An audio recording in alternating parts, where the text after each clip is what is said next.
ಈಗ ನಾವು ಓ ಕೇಂದ್ರವಾಗಿ 1.5 ಸೆಂಟಿಮೀಟರ್ 2.5 ಸೆಂಟಿಮೀಟರ್ ಮತ್ತು 3.5 ಸೆಂಟಿಮೀಟರ್ ತ್ರಿಜ್ಯಗಳುಳ್ಳ 3 ಏಕಕೇಂದ್ರೀಯ ವೃತ್ತಗಳನ್ನು ಹೇಗೆ ರಚನೆ ಮಾಡೋದು ಅಂತ ನೋಡೋಣ. ಮೊದಲು ನಾವು ಒಂದು ಓ ಕೇಂದ್ರವನ್ನ ಗುರುತಿಸ್ಕೊಳ್ಳೋಣ.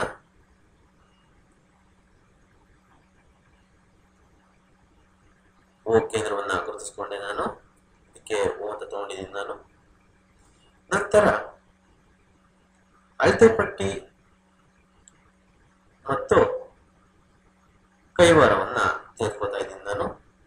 ಅಳತೆ ಪಟ್ಟಿ ಮತ್ತು ಕೈವಾರವನ್ನು ತಗೊಂಡಿದ್ದೀನಿ. ಈಗ ಮೊದಲು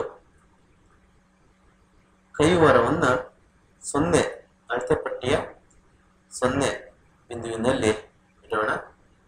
ನಂತರ 1.5 ಸೆಂಟಿಮೀಟರ್ ಅಳತೆ ಮಾಡೋಣ. ಅಳತೆ ಮಾಡ್ಕೊಂಡಿದ್ದೀನಿ ಇವಾಗ. ಈಗ ಒಂದು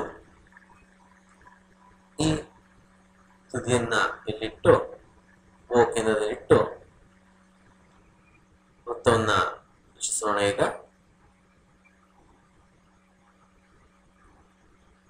ಈಗ ರಚನೆಯಾದಂತಹ ವೃತ್ತ 1.5 ಸೆಂಟಿಮೀಟರ್ ತ್ರಿಜ್ಯವನ್ನ ಹೊಂದಿದೆ.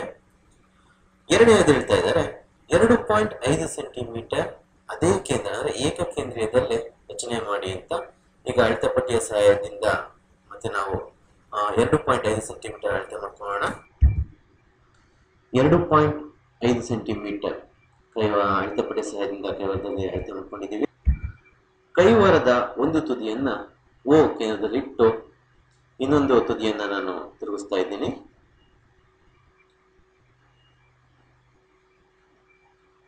ಈಗ 2.5 ಸೆಂಟಿಮೀಟರ್ ವೃತ್ತವಿರುವ ತ್ರಿಜ್ಯವಿರುವ ವೃತ್ತ ರಚನೆಯಾಗಿದೆ. ನಂತರ 3.5 ಸೆಂಟಿಮೀಟರ್ ತ್ರಿಜ್ಯವುಳ್ಳ ವೃತ್ತವನ್ನು ರಚನೆ ಮಾಡಬೇಕು. ಅದೇ ರೀತಿ ಮೊದಲು ಮಾಡಿದ ರೀತಿ ಅಳತೆ ಪಟ್ಟಿ ಎಂದ ಸಹಾಯದಿಂದ ಕೈವಾರದಲ್ಲಿ ಅಳತೆ ಮಾಡ್ಕೊಳ್ಳೋಣ. ಅಳತೆ ಪಟ್ಟಿಯ ಸಹಾಯದಿಂದ ಕೈವಾರದಲ್ಲಿ 3.5 ಸೆಂಟಿಮೀಟರ್ ಅಳತೆ ಮಾಡ್ಕೊಂಡಿದ್ದೀನಿ. ಕೈವಾರವನ್ನ ಓ ಕೇಂದ್ರದಲ್ಲಿ ಇಟ್ಟು ಈಗ ವೃತ್ತವನ್ನು ರಚನೆ ಮಾಡೋಣ. ರಚಿಸ್ತಾ ಇದ್ದೇನೆ.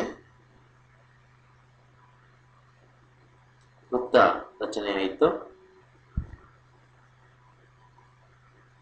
ಈಗ ನಾವು ರಚಿಸಿದಂತ ಏಕಕೇಂದ್ರೀಯ ವೃತ್ತ ಓ ಏಕಕೇಂದ್ರೀಯವಾಗಿದೆ.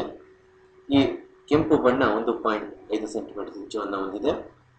ಈ ಹಸಿರು ಬಣ್ಣದ ವೃತ್ತ 2.5 ಸೆಂಟಿಮೀಟರ್ ಅಳತೆಯನ್ನು ಹೊಂದಿದೆ ಮತ್ತು ಈ ನೀಲಿ ಬಣ್ಣ 3.5 ಸೆಂಟಿಮೀಟರ್ ತ್ರಿಜ್ಯವನ್ನ ಹೊಂದಿದೆ. ಹೀಗೆ ನಾವು ಏಕಕೇಂದ್ರೀಯ ವೃತ್ತಗಳನ್ನು ರಚಿಸಬಹುದು. ಧನ್ಯವಾದಗಳು.